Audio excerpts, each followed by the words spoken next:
سمیر کے پاس اسامہ جاتا ہے جب سمیر باز نہیں آ رہا ہوتا مناہل کا پیچھا کرنے سے اور کنزا کو باتیں سنانے سے۔ کنزا کو تو وہ کہہ دیتا ہے کہ اس نے مناہل کی وجہ سے شادی کی ہے اور بہت زیادہ ذلیل کرتا ہے،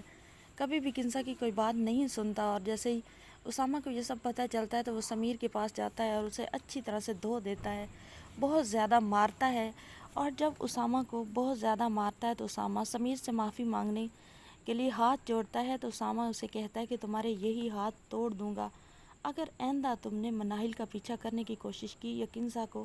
کوئی بھی بدتمیزی کی یا میری بہن کی آنکھوں میں آنسو دیے۔ آج تو میں نے دیکھ لیا اسے روتے ہوئے، لیکن نیکسٹ تم نے ایسا کیا تو سیدھا پولیس کے حوالے کروں گا اور ایسا کیس تم پر بنواؤں گا کہ ساری زندگی تم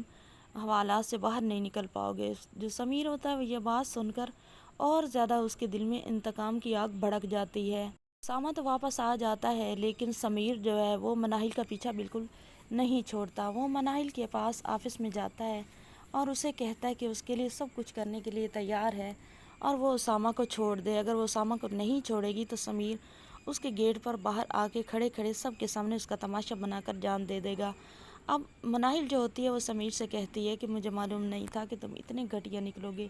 اگر تم نے ایسا سب کچھ کرنا ہی تھا تو تم نے کنزا سے شادی کیوں کی، اس کی زندگی تم نے خراب کیوں کی، اب کنزا کی اور پھر اسامہ کی، اس طرح دو زندگیاں میں تو خراب کرنے کا رسک نہیں لے سکتی، پہلے بھی میں تو بہت زیادہ خراب ہو چکی ہوں تمہاری وجہ سے، اب میرا پیچھا چھوڑ دو میری جان اور دفع ہو جاؤ یہاں سے۔ لیکن سمیر مناہل کو بھی دھمکیاں دینا شروع کر دیتا ہے، اگر وہ اس کے ساتھ نہ چلی اور اس نے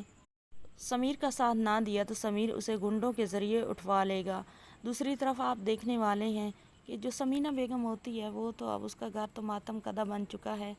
وہ تو بہت زیادہ پریشان ہوتی ہے۔ اور ادھر دانیال ہے کہ وہ بھی بہت زیادہ پریشان ہے، ماہم نے اس کے ناک میں دم کر رکھا ہے۔ ماہم بہت زیادہ بدتمیزی گھر میں تو کرتی ہے، آخرکار دانیال کے آفس بھی پہنچ جاتی ہے اور وہاں جا کر اسے بہت زیادہ بدتمیزی کرتی ہے، اسے کہتی ہے کہ آپ کیوں سانپ بن کر میرے بیٹے کے حق پہ بیٹھ گئے ہیں، بازل کو اس کے باپ کی پراپرٹی کیوں نہیں دیتے۔ سارے لوگ وہاں پر اکٹھے ہو جاتے ہیں۔ مینیجر سے کہتی ہے کہ مینیجر ساری کی ساری ہسٹری نکالیں اور انفارمیشن دے مجھے اس بزنس کی اور اس ساری پراپرٹی کی کہ بلال کے حصے میں کتنی آتی ہے، لیکن مینیجر صاف انکار کر دیتا ہے، وہ کہتا ہے میڈم میں ایسا کچھ نہیں کر سکتا دانیال سر کی اجازت کے بغیر۔ مام تو چیخنے چلانے لگتی ہے، دانیال جو ہوتا ہے اسے گاڑی میں بٹھاتا ہے اور گھر لے آتا ہے اور اسے اچھی طرح سے 2-3 تھپڑ لگا کر روم میں بند کر دیتا ہے کہ تم سمجھتی کیا ہو خود کو، کیا آفت اور بلا میں نے گلے باندھ لی ہے، پہلے اگر تم اصل روپ دکھاتی تو میں تمہاری طرف تھوکتا بھی نہ، شادی کرنا تو دور کی بات تھی، اور بازل کی پراپرٹی والے خواب جو ہیں دفن کر دو، یہ تمہیں کبھی مر کر بھی نہیں ملنے والی۔ آنے والی ایپیسوڈ میں آپ کو یہ سب دکھایا جائے گا۔ چینل پر نہیں تو ویڈیو کو لائک شیئر، چینل کو سبسکرائب ضرور کر دیں۔